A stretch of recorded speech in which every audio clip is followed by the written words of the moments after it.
जगातील सगळे रेकॉर्ड एका बाजूला आणि किंग कोहली एका बाजूला। हैदराबाद विरुद्धच्या मॅचमध्ये आरसीबीने जरी 255 रन्सचा पाठलाग करताना त्यांना पराभवाचा सामना करावा लागला, तरी किंग कोहलीने एक रेकॉर्ड त्याच्या नावावरती नोंदवलाय, जो आजपर्यंत कोणालाच जमला नाही।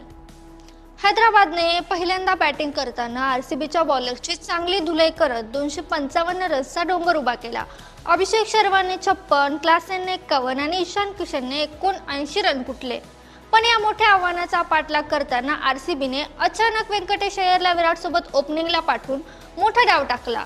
व्यंकटेशने अवघ्या 19 बॉलमध्ये 44 रन ठोकले आणि विराटने त्याच्या सोबत मिळून फक्त 4.5 ओव्हरमध्ये 60 रन्सची पार्टनरशिप केली। विराट कोहली 15 रनवर आउट झाला असला तरी या भागीदारीमुळे त्याच्या नावावरती एक वर्ल्ड रेकॉर्ड नोंदवला गेलाय।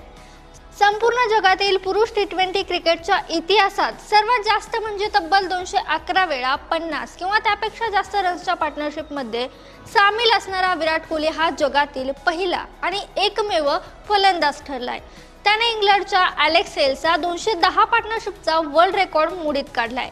विराटचा हा नवा रेकॉर्ड मोडणं आता दुसरं कुणाला शक्य होणार आहे का? कमेंट्समध्ये नक्की सांगा आणि अशाच नवनवीन क्रिकेट व्हिडिओसाठी सकाळ स्पोर्टला सबस्क्राईब करायला विसरू नका।